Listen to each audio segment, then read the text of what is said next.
Assalamu alaikum. My name is Kashif Khatri and I am partner and co-founder of Universal Engineering Co. और switch gear manufacturing हमारी इन facility है Korangi industrial area में। और latest हम 3-4 महीने पहले ही श्नाइडर इलेक्ट्रिक के channel partner authorise channel partner हुए हैं। और पाकिस्तान में इसकी बहुत अपॉर्चुनिटीज़ हैं। इस हवाले से इंडस्ट्री हो गई, बिल्डिंग प्रोजेक्ट्स हो गए, बैंक्स हो गई, उस सेक्टर बहुत बड़ा है यहाँ पर और अपॉर्चुनिटीज़ बहुत अच्छी हैं, काम का स्कोप और बहुत अच्छा है यहाँ पर। इसके अलावा IEEE की एग्ज़िबिशन के हवाले से बात की जाए तो फर्स्ट डे बहुत अच्छा गया है, सेकंड डे अभी स्टार्ट हुआ है। इंशाल्लाह अच्छी होप के साथ बैठे हुए हैं और उम्मीद है कि अच्छा ही गुजरेगा, क्योंकि IEEE वेदर एक्सपो इनकी जो मार्केटिंग, इनकी स्ट्रेटजी बहुत अच्छी होती है क्लाइंट को इंगेज करने में यहाँ पर। और हमें चाहिए ये होता है, जो एग्ज़िबिटर जितने भी हैं उनकी ख्वाहिश ये होती है कि एंड यूज़र, कंसल्टेंट, कॉन्ट्रैक्टर उनसे इंटरेक्शन हो। और उसमें होता ये है कि काम के साथ साथ जो आपके पुराने कॉन्टैक्ट्स हैं वो रिवाइव हो जाते हैं, और जो पुराने दोस्त यार कुछ ऐसे जिनसे आपकी कभी मुलाकात नहीं होती, सिर्फ फ़ोन पर होती है, तो वो उनसे आपके कांटेक्ट बन जाते हैं। तो उस हवाले से ये अच्छा एक प्रोग्राम है और इसमें होना भी चाहिए ये।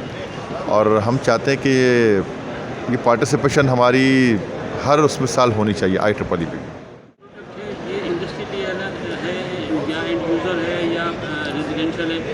हमारी प्रोडक्ट हैं स्विच गियर मैन्युफैक्चरिंग, जिसमें आपके LT panel, LV panels industry में भी इस्तेमाल होते हैं। प्रोजेक्ट्स जो हाई राइज बिल्डिंग है उसमें भी, बेंगलोर, ईच एंड एवरीथिंग, क्योंकि इलेक्ट्रिसिटी के बगैर अंधेरा है और उसकी नीड है ये स्विच गियर। तो जहाँ पर इलेक्ट्रिसिटी है वहाँ पर फिर इसका स्कोप भी है। मेनली जो काम जो इसमें होता है वो इंडस्ट्री में बहुत ज़्यादा होता है, क्योंकि इंडस्ट्री की एक्सपेंशन है। पाकिस्तान में टेक्सटाइल इंडस्ट्री वो एक बहुत बड़ा स्कोप रखती है। इंडस्ट्री में जो टेक्सटाइल इंडस्ट्री है उसी में ही ज़्यादा इसकी डिमांड होती है, तो फोकस भी वहीं पर ही होता है। और हाई राइज बिल्डिंग जो होती हैं उसमें बहुत ज़्यादा चाहिए होती है, इनकी रिक्वायरमेंट की बहुत ज़्यादा होती है। तो ये फोकस हमारा ऑन एंड ऑफ हर जगह पर चल रहा होता है। ये हमने एक सेक्टर नहीं किया हुआ कि यार इसी सेक्टर में काम करना है, सब सेक्टर में करना है। जी बिल्कुल बिल्कुल, हैवी मशीनरी होती है। हम जो काम कर रहे हैं MV पैनल पर, LV पैनल पर, ये इंडस्ट्री में ही ज़्यादा चल रहे होते हैं। ये मतलब बाहर से इंपोर्ट कर रहे हैं आप या लोकल इसमें कुछ प्रोडक्ट है? जो लोकल जो मैन्युफैक्चरिंग लोकल होती है और इसमें जो प्रोडक्ट इस्तेमाल होती है वो ऑब्वियसली श्नाइडर के ही हम चैनल पार्टनर हैं, तो हम श्नाइडर ही यूज़ कर रहे होते हैं। और ये इंपोर्ट होती है फ्रांस से, जर्मनी से और बल्गारिया से, थाईलैंड से, अलग अलग इनकी मैन्युफैक्चरिंग सेटअप है। तो श्नाइडर पाकिस्तान इसको इंपोर्ट कर रहा होता है थ्रू चैनल। थोड़ा सा एक कॉन्सेप्ट है वो मैं आपसे पूछना चाहूँगा श्नाइडर के हवाले से। तो श्नाइडर के जो प्रोडक्ट हैं उसमें जो है ताइवान लिखा हुआ होता है, जापान लिखा हुआ होता है, जर्मनी लिखा हुआ होता है। तो वो सुनने में आ रहा है कि यहीं पे सारी मशीनें लगाई हुई है, यहीं पे सारा वो हो रहा है। तो उसमें दुकानदार के पास जाओ तो वो मुख्तलिफ प्रोडक्ट दिखा देता है कि जी ये भी है, ये भी है, ये भी है, ये भी श्नाइडर का है, ये भी श्नाइडर का है। अच्छा आपने सवाल किया है। एक्चुअल बिल्कुल ये मिसकॉन्सेप्ट है। एक्चुअल हर जितनी बड़ी कंपनियाँ हैं ग्लोबली, जो कंपनी है ना, उन्होंने अपनी मैन्युफैक्चरिंग एक कंट्री में नहीं रखी, अलग अलग कंट्रीज़ में उनकी मैन्युफैक्चरिंग होती है। जिस तरह मैंने अभी कहा कि श्नाइडर की मैन्युफैक्चरिंग फ्रांस हो गया, थाईलैंड, बल्गारिया, चाइना, हर जगह पर मैन्युफैक्चरिंग हो रही होती है।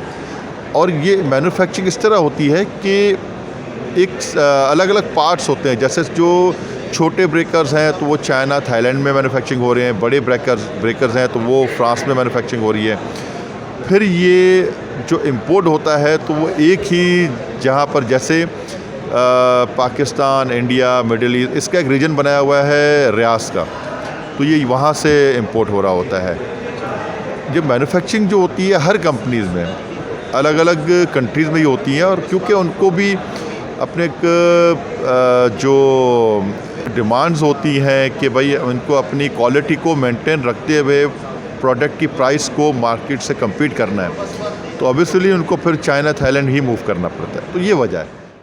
लोग कह रहे हैं कि जो इसके शनाइडर के सर्किट ब्रेकर होते हैं वो फिट नहीं होते बाद दफ़ा ना, अगर आप क्योंकि मकसद सर्किट ब्रेकर लगाने का होता है कहीं भी शॉर्ट सर्किट हो तो वो ट्रिप हो जाए, लेकिन वो ट्रिप नहीं होती है और वो फायर हो जाती है वहाँ पर। कोई सवाल में होता यह है कि नहीं, क्वालिटी का फ़र्क एक्चुअल नहीं होता। एक्चुअल होता ये है कि या लोड का फर्क आपकी जो परचेज़ है वो कहाँ पर है, ऑथेंटिसिटी क्या है, ये एक्चुअल देखें। प्रोडक्ट 2 नंबर या जो कॉपी उसी की बनती है जिसकी मार्केट में डिमांड ज़्यादा होती है। तो श्नाइडर की डिमांड इतनी है कि फिर कॉपी भी उसी की बन रही होती है। अब जो परचेज़र है, जो आपका एंड यूज़र है, वो जहाँ से परचेज़ कर रहा होता है ना, वो ऑथेंटिसिटी नहीं होती उनकी, तो इस वजह से ये प्रॉब्लम आती है। अदरवाइज़ अगर वो किसी अथॉराइज्ड चैनल पार्टनर डिस्ट्रीब्यूटर से परचेज़ करेंगे तो ऑब्वियसली कभी भी नहीं आएगा ये। आपके कुछ गवर्नमेंट से कोई आपकी डिमांड हो, कोई इम्पोर्ट ड्यूटीज़ के हवाले से, कोई इम्पोर्ट में क्लियरेंस में प्रॉब्लम्स आते हैं, उस हवाले से कुछ कहना चाहें? देखिए, कहते हैं जी क्लियरेंस हमारा नहीं होता, डैमेज पड़ता है कस्टम में जो है। ये जो आपने क्वेश्चन किया है ना, इसमें कहीं ना कहीं जो इम्पोर्टर होता है उसकी गलती होती है। होता ये है कि मैंने भी इंपोर्ट की है, तो टाइमली आप उसको इंगेज करें, अपने जो भी आपके लॉजिस्टिक वाले हैं उनसे आप टाइमली कनेक्ट रहेंगे तो ऑब्वियसली आपको कोई डैमेज नहीं होगा। टाइम टू टाइम आपकी जो क्लियरेंस से हो जाएगी। हाँ, सिर्फ एक इशू ये आया था अभी रिसेंटली, और ये पाकिस्तान के लिए बहुत अच्छा है कि पोर्ट पर बहुत ज़्यादा ओवरलोडिंग थी। वो ओवरलोडिंग एक्चुअल इस वजह से थी कि जो वॉर की वजह से कुछ शिप रुके हुए थे, तो वो एक साथ ही जब उनकी अराइवल हुई है तो ऑटोमेटिकली लोड बढ़ गया था, तो इस वजह से था। कोई डैमेज का इशू नहीं आया था उस टाइम पर।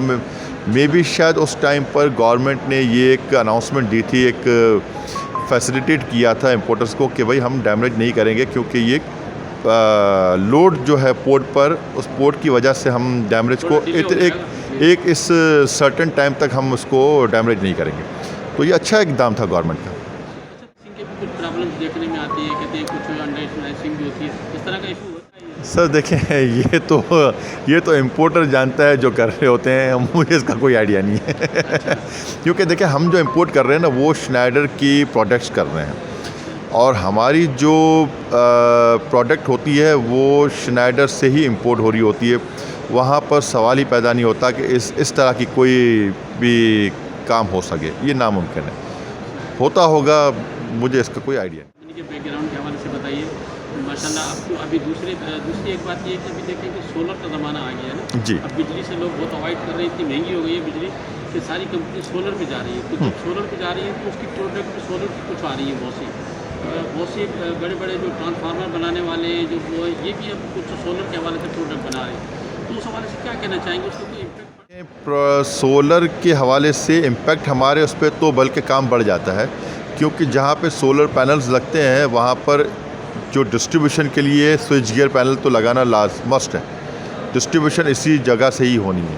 अच्छा। तो हमें तो जो स्विच गियर इंडस्ट्री है उसको तो अल्टीमेटली फ़ायदा ही हुआ है कि चाहे वो के इलेक्ट्रिक हो या कोई भी सोर्सेज हो या सोलर के हवाले से हो, तो जो डिस्ट्रीब्यूशन है वो थ्रू चैनल और स्विच गियर पैनल के थ्रू ही होनी है, तो हमें तो बल्कि काम बढ़ जाता है।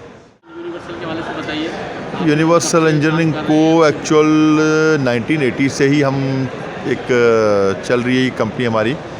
2014 में हम इसको कॉर्पोरेट लेवल पर लेके आए थे, और चलते माशाल्लाह आज हम इस पोजीशन पर हैं कि 2026 के इनिशियल में ही हमने श्नाइडर के साथ चैनल पार्टनरशिप की है। तो ये माशाल्लाह एक बहुत बड़ी अचीवमेंट है, क्योंकि हर कंपनी ये कोशिश में लगी होती है किसी कंपनी के साथ कोलैबोरेशन हो जाए, और एक बड़ी कंपनी के साथ कोलैबोरेशन होना ये एक बड़ी अचीवमेंट है। आपका कोलैबोरेशन हो गया? जी बिल्कुल, हम ऑथोराइज्ड चैनल पार्टनर हैं श्नाइडर इलेक्ट्रिक के। सही। ये कोई मैसेज देना चाहेंगे क्या रोल होता है एग्जीबिशन का प्रमोट करने में? आप माशाल्लाह 2-3 साल से पार्टिसिपेट कर रहे हैं, जी। तो इसका कुछ आपको बेनिफिट मिला है एग्जीबिशन का? कुछ आप देख रहे हैं कि इसका कुछ फ़ायदा हुआ है आपको, कुछ कस्टमर मिले, कुछ बिजनेस प्रमोट हुआ है? एग्जीबिशन में पार्टिसिपेट करना बहुत ज़रूरी है।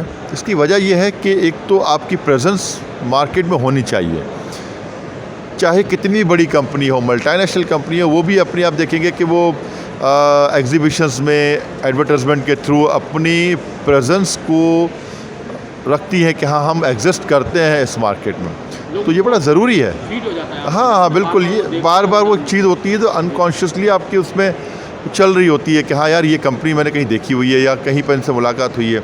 दूसरा, यहाँ पर इस जो एग्जीबिशन है IEEE की, जो बदर एक्सपो के साथ IEEE जो काम कर रही है, बहुत अच्छी एग्जीबिशन है। हमें लास्ट टाइम भी बहुत अच्छा इसमें से एक फ़ायदा हुआ था, इसी वजह से हम वापस पार्टिसिपेट किया और इंशाल्लाह उम्मीद है कि इसको कंटिन्यू रखेंगे। देना चाहेंगे मैं आपके काम के थ्रू कुछ एग्जीबिशन के हवाले से, प्रमोशन के हवाले से, या इसको मज़ीद बेहतर करने के हवाले से, या अपने कस्टमर के कुछ फीडबैक देना चाहेंगे, कुछ कहना चाहेंगे?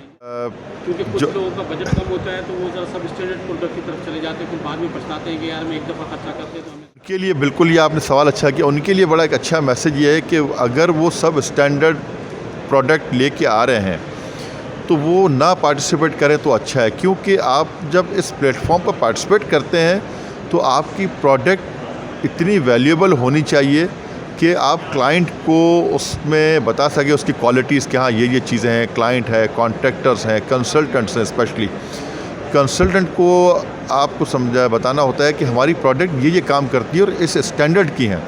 सब स्टैंडर्ड ना उसको कंसल्टेंट अप्रूव करेगा, ना उसको कॉन्ट्रैक्टर्स एंटरटेन करेगा, ना उसको कोई एंड यूज़र एंटरटेन करेगा। तो बेहतर यही है कि जो भी सब स्टैंडर्ड प्रोडक्ट लेके एग्जीबिशन में पार्टिसिपेट करना चाहते हैं तो वो अपनी क्वालिटी मेंटेन करके आए तो उनके लिए बहुत अच्छा फ़ायदा, और इस जो एग्जीबिशन है इसके बहुत फ़ायदे हैं।